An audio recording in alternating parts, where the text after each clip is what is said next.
It had only been a week in Gravity Falls, but what Dipper hoped was coming to fruition was. Mabel, for the first time in a long time, was back to getting on his nerves, proudly proclaiming that she was going to have a summer of romance and chasing just about any male customer under 18 out the door. And it was everything he hoped for. Every now and then you could still see the hurt in her eyes, but it was drowned out by the excitement she got from every new trinket she found at the shack. Heck, she was so caught up that she didn't even notice when a vehicle made a big screeching sound right outside their doors.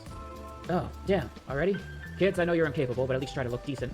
Their Grunkle said, lining up at the door like he was in the military or something. Hey, what are we doing? Wendy, a girl Dipper had met earlier in the week, about his age and a little taller, lined up to Dipper, waiting for an explanation on whatever was going on.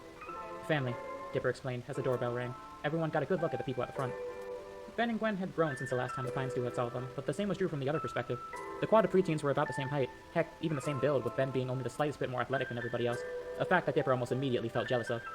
What followed was a pretty awkward greeting, even by Pine standards, as Gwen did her best to give an upbeat hello to their family, and Mabel tried to reciprocate with her own joy multiplying at having new family members enter her life. Dipper's awkward hello was met by Ben seeking to do almost anything else as quickly as possible. He was already glancing out the window looking for the quickest possible escape route. What was the most uncomfortable, though, was Max and Stan. The two of them locked eyes for a solid minute before Stan finally ushered the kids out. I gotta have a word with my brother. You two understand. Probably. I don't know. Go do what kids do. He shooed them into the attic without a second thought, before turning to the man now known as Max Tennyson. Alright, plumber boy. Let's chat. Upstairs, Mabel was excitedly showing the Tennyson twins everything their new home had to offer, which wasn't much yet since the pair hadn't had time to settle in, but at least some of them were enjoying the show. Gwen appreciated the massive glitter collection that Mabel had managed to amass in the short time she was here, especially with her somehow not being covered head to toe in stuff. But it was Dipper that really interested her, with all the maps he collected of the area. The studious girl almost immediately became intrigued by the sleepy town's weird topography, especially the rock formation with an impossible hole in its side. She and Dipper were practically making plans to see them before someone finally noticed that Ben was nowhere to be found, and the window was open. Oh, that dweeb, I'm not getting in trouble for this. Relax, we'll help you find him. He couldn't have gotten in that much trouble in a place like this, right, Mabel? Yeah, we got this, Gwen 10.